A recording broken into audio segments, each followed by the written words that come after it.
Həyatda çox şey var ki, düşündükdə belə bizə mümkünsüz gəlir. Ya ümumiyyətlə bizə görə deyil kimi fikirləşirik. Mən sizə bir fakt deyim. Fikirlər beynimizdə bir toxum kimidir. Biz onu əkirik və ona qayğı göstəririk. O vaxta qədər ki, o böyüyür, ağaca çevrilir və bar gətirir ki, xeyrini görək.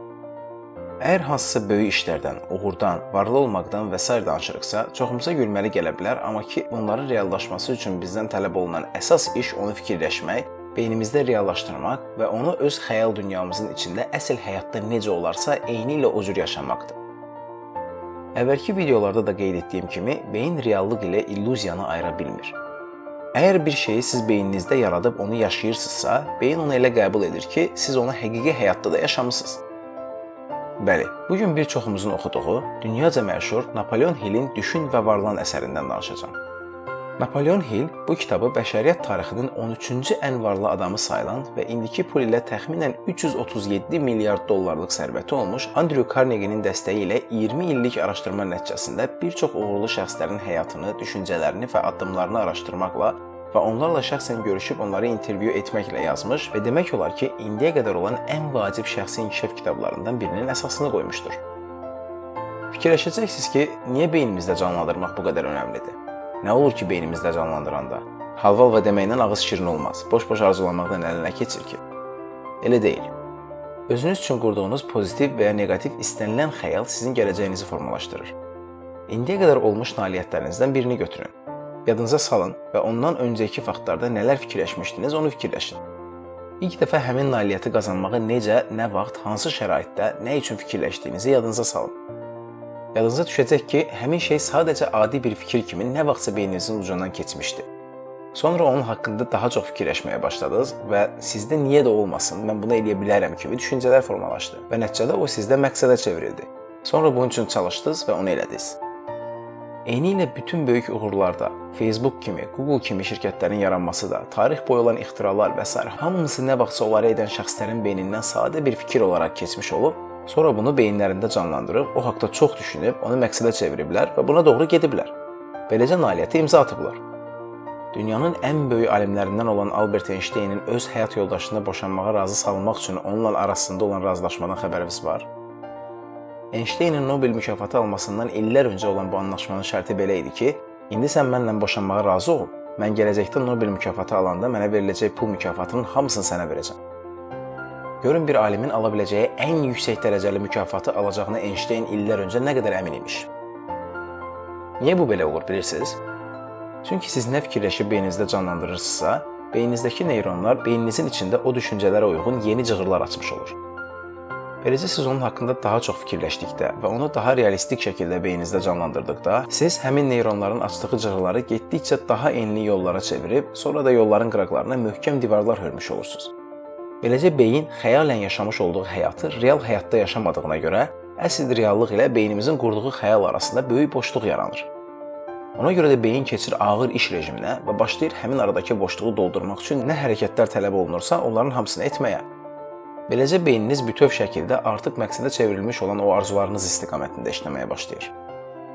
Bunun da baş verən bütün hadisələrdə həmin məqsədə uyğun olan bütün məqamların fərqinə varır və avtomatik olaraq bu yolda ona kömək ola biləcək bütün hadisə və insanların ətrafında pərvana kimi fırlanmağa başlayır. Beləcə insana elə gəlir ki, məqsədinə çatmaq üçün ona kömək olan hadisələri maqnit kimi özünə çəkmiş olur. Çox vaxt bizə təsadüf kimi görsənən və ayda nə fikirləşirəm olur, ya da ki, ayda elə mən də dünən bu barədə fikirləşirdim, bugün qabağıma çıxdı kimi reaksiyalar verdiyimiz hallarda buna görə baş verir. Çünki biz artıq həmin hadisələrlə bağlı olan düşüncə toxumunu nə vaxtsa beynimizə əkmişik və bütün hərəkətlərimiz özümüz də bilmədən onun reallaşmasına istiqamətlənib. Əslində isə bəlkə də onun kimi hadisələr bizim ətrafımızda həmişə baş verirdi. Amma biz əvvəl beynimizdə həmin o düşüncə toxumunu əkməmişdik ki, o şeylərlə əlaqəli baş verən hadisələrə daha diqqətlə yanaşaq və fərqinə varaq. Napoleon Hillin təməlini qoyduğu bu nəzəriyyənin üzərindən çox kitablar yazılmış və bunlardan ən çox məşhuru da bir çoxlarımızın bildiyi Sir kitabıdır. Beləcə bu nəzəriyyəyə görə haqqında fikirləşdiklərimizi maqnit kimi özümüzə çəkmək əslində təkcə pozitiv düşüncələrə, varlanmaq istəyənə və ya çox uğurlu insan olmağa aid deyil. Eyni şey həm də negativ düşüncələrə aiddir. Yəni eyni prinsiplə, əgər siz daima xəstəliklərdən və hətta xəstə olmamaqdan fikirləşirsinizsə, əslində beyniniz o fikrin kökündə duran xəstəliyə köklənir. Çünki beyninizdə o xəstəliyi canlandırmış olursunuz və onun toxumunu əkirsiniz beyninizdə. Sonra da özünüzə biraz da pislik edib, daha çox xəstəlik barədə fikirləşməklə onu düzəldib sonunda həqiqətən də xəstələnirsiniz. Yox, əgər xəstəsinizsə artıq ölümcül hala düşürsünüz. Eyni şey sadəcə uğursuz olduğunuzu düşünməyə də aiddir. Nə qədər uğursuz olduğunuzu, heç kimə lazım olmadığınızı və cəmiyyətə heç bir faydanızın olmadığını və s. düşünürsünüzsə, o qədər də elə bu cürdə qalmağa davam edirsiniz və ətrafınızda da özünüz kimi insanlar olmuş olur. Ona görə də əgər böyük insan olmaq istəyirsinizsə, böyük fikirləşməlisiniz. Bizim təyyarəni kəşf edən Wright qardaşlarından 3000 dəfədən çox eksperiment edib hamısında uğursuzluqla üzləşmiş və nəhayət ki, indi hər gün evdə istifadə etdiyimiz elektrik lampasını ixtira edən Thomas Edisondan heç bir fərqimiz yoxdur. Yeganə fərqimiz odur ki, Wright qardaşları həqiqətən də fiziki şəkildə uçmağa real baxırdılar və insanın bunu etməyə qadir olduğu və ya daha spesifik desək, məhz onların bunu etməyə qadir olduğu qənaətində idilər.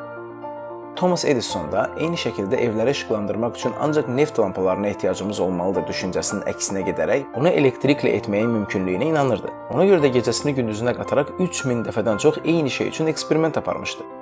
Kimlərsə də mobil rabitənin mümkünlüyünə inanıb, dəfələrlə eksperimentlər etməklə hal-hazırda danışdığımız o mobil telefon şəbəkəsini yaratmış olub. Yəni ki, nəyəsə nail olmaq istəyirsinizsə, siz ilk öncə öz beyninizdə ona nail olmalısınız. Yox, əgər təkcə xəyal etməyinizdən də qorxub onu özünüzdən uzaqlaşdırırsınızsa, o zaman heç bir uğurda gözləməyin. Bizim həsəd apardığımız və daha ağıllı saydığımız bəzi millətlərdən heç bir zəifliyimiz yoxdur. Sadəcə olaraq onlarla aramızda olan fərq odur ki, onların uğur anlayışı bizim bir çoxlarımızın uğur anlayışından yüzlərlə, minlərlə dəfə daha böyükdür. Həmin ölkələrdə, millətlərdə insanların çoxu hətta ən xırda biznesə başladıqda belə onun haqqında qlobal fikirləşir və əvvəlcədən onu necə dünya miqyasına çıxaracağını fikirləşir. Ona görə də addımlarını daha yekə atır və daha böyük nəticələrə imza atırlar. Siz də razılaşarsınız ki, ayda bir təhər 1000 manat qazanmaq üçün bir dənə çay evi açım düşüncəsi ilə biznes açanlarla restoranlar şəbəkəsi açım, onu ən qısa zamanda ətraf ölkələrə yayım və qlobal bir brend yaradım düşüncəsi ilə biznes açan şəxslərin uğurları arasında dağlar qədər fərq olacaq. Eyni misal təkcə restoran açmağa yox, biznesin istənilən sahəsinə aid ola bilər. Təbii ki, xaricdən mal gətirim, Azərbaycanda satım kimi ancaq lokal bazarla özünü limitləyən bizneslə Azərbaycanda hansısa məhsul və ya xidmət hazırlayıb, xarici bazarlarda satışa çıxarmağı hədəfləmiş biznesin imkanları arasında kifayət qədər fərq var. Ona görə də özünüzü heç kimdən zəif və daha şanssız hiss eləməyin. İnanın, əgər hədəfləriniz daha zəif olduğunuzu düşündüyünüz adamlardan daha böyükdürsə, siz daha sürətlə, daha uzun yol qət edib, daha böyük nailiyyətlərə imza atacaqsınız. Ona görə də çalışın ki, beyninizdə özünüzün bacarıqlarınıza və potensialınıza qarşı qoyduğunuz bütün limitləri qırın. Heç olmasa orta səviyyəli olmağı hədəfləməyin. Ən yaxşıdan daha yaxşı olmağı hədəfləyin. Unutmayın ki, insanın potensialı xəyal gücünün limiti qədərdir, ondan artıq deyil. Əgər videonu bəyəndinizsə və daha çox belə videolar hazırlamağımı istəyirsinizsə, videonu dostlarınızla paylaşın, ZHNX Facebook səhifəsinə like edin, yəni bəyənin və ZHNX YouTube kanalına abunə olun. Təşəkkürlər.